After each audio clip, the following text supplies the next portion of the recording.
أعوذ بالله من الشيطان الرجيم. بسم الله الرحمن الرحيم. الحمد لله رب العالمين، الرحمن الرحيم، مالك يوم الدين، وبه نستعين على أمور الدنيا والدين. أما بعد، إن شاء الله فرنوني كيني حدا ثمر كتاب 40 النوويتي. كنافو ثمر إسار رجرة حديثا أفرتمي في سقلب فافي شانتم فادا كمبرنو إن شاء الله.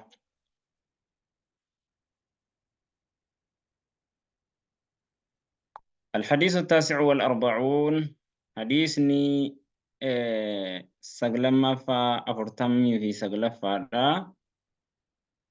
عن عمر بن الخطاب رضي الله عنه.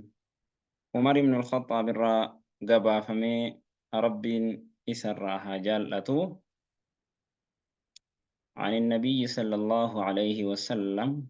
نبي ربي الرا أوديسه قال نجد: لو أنكم توكلون وسو إسن هركتني على الله رب الرد حق توكله، حق دغما سنان دغما هركنا سن دغما سنين هركتو أسوني في رب الرد كان هركتن تاتني لرزقكم سلا إسر رزق ربين كما يرزق الطير أكما شمبرو رزقت سلا إسن نيانكسا أكما شمبرو نيانكسوتي تغدو خماسا ganama ni ganamfatti khimaasan garaa qullaa haala taateen waxaruuxu galgalammoo ni deebiti bixaanan garaa qullaa haala taateen.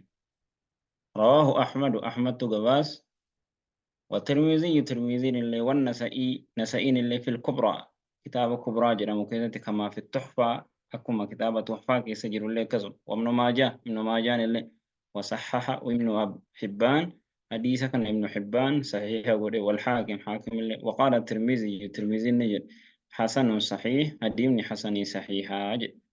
أما جا وصوني في أكسين أكا شمبروتي وصوني في أكما shimbirroon rabbi irratti hirkattutti kan hirkattan taatani sila isin razzaqa jedha.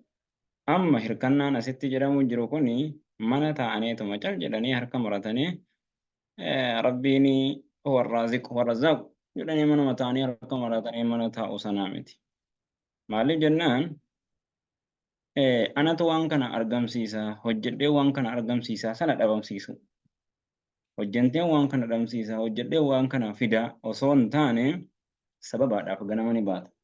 Sababaadhaaf ganama baatee hojiidhaaf rabbi irratti of kaattee rabbumatu na razaqaa sababaaf ganama baatee hojjetaa oolte ganama immoo guuttattee qabde. Kanaafuu baay'ina keenya maaltu dhabsiisaara ganama kanaan rabbi irra osoo hin taane hayyii har'a humna koo kanatti fayyadamee yerootti kootti fayyadamee fideen dhufaadha jechuudha. Maaliif yeroo sana keessatti niyyaan rabbi irratti of kaa'uun fa'i dhabama ta'a jechuudha. Kanaafuu tawakkulli barbaachisaadha jechuudha. الحديث الخمسون حديث نشان تمفا عن عبد الله بن بسر. عبد الله بن بسر الرائدي فمي قال نجد: أتى النبي صلى الله عليه وسلم نبي ربي تنل في رجل قربانتك فقال نجد: يا رسول الله يا إرجم ربه إن شرائع الإسلام شريعة إسلام كوني قد كثرت علينا نرتد ماتت. شريعة إسلام صلاة صومنا حجي قدا زكاة كنا رب التمنى ملائكة التمنى ذكي هلكني قويا غنما غلغلا كنچيسن ويروك أنو كم بحنو كنو الغلن مسجد بسينن بحن دا إسا باية تجرى فباب نتمسك به أولادك وهي كان إساك أبنو جامع كان هندم ولدتك أبتاته نوفيمي jedheen gurbaan qaala rasuulli ni jedhe lakkii dubbiin akka ta'ettu miti tokkuma kan shari'aa kana wahii walitti qabatutti yeruma tokko fakkeenyaaf salaata tokko isa laannaan ibaadaa hundarraa gahu wahii وأنا كسي وين تمشوا بربادت جنة ما جري رسولي لا يزال لسانك يا أبو كسيمتي أرمني هنديمي رطبا جيدة أورا من ذكر الله عز وجل ذكري ربي الرا عز ربي جبات وجل قدته ذكري ربي الرا أرمني والله انت إيرو متوكو أتيرو هند إبادة ربي قبا قباد ذكري قبا قباد صوم هند إساتو يرو هند أتي قبا قباد جديني خنام رواه أحمد تقباسي ذكري ربي يرو ما هند قبتني تاولا مالي tokkumaan wanni of gahnu wahii hin jiru. Kanaaf yeroo hunda zikrii rabbii quba qabaatu ibaadaa hunda halkanii fi guyyaa jabaachuutu barbaachisaadha jechuudha. Zikrii rabbii wal gaafachuu, zikrii rabbii walii dhaamuu, zikrii rabbii wal yaadachiisu yeroo hundaa'u fakkeenyaaf akka beekamutti nu biratti namni yeroo dhufe akkuma walii galaatti xiqqaa guddaas haa ta'u yeroo wal dhufe salaamta assalaamu alaikum wa alaikum assalaam hojiin akkami akkam hojiin jireenyi akkami jiruun akkami laala mee wanta kana tajjabaa laala wanta kana ilaalame nama hundaahu namni yeroo asitti dhufe maal jedhe inni sheekii isaa ta'u inni darasaa isaa ta'u inni wallaalaa isaa ta'u hojjetaa isaa akkam fayyaadhaa jirta hojiin akkam jiruun maal fakkaata jiruun alaaji kan mana keessaa maal walirraa gaafata nyaataa dhugaatuma kana gaafata jechuudha. Namni ibaadaan akkam soommanni akkam salaanni akkam qaraatiin quraanaa akkam namni waliin jedhu jira hin jiru waqaliilun min cibaadiyya shakuur jedhe yoo xiqqaatellee nama muraasa kan jiru dhibba keessaa tokko lama yoo jiraate baay'ee bareedaadha. Kanaafuu sahaabonni maal walii dhaaman maal wal gaafatan ibaadaan akkami salaanni laylii akkami qaraatiin quraanaa akkami kana wal gaafatan mee wanta kana abbaan rabbii isinii dandeessise aadaa godhachuutu baraacha qaraatiin quraanaa akkami zikrii rabbii akkami godhata ibaadaan si biratti akkami quraanni akkami laylii hangam salaataa soommanni akkami isa jedhu kana walii dhaamutu barbaachisaadha.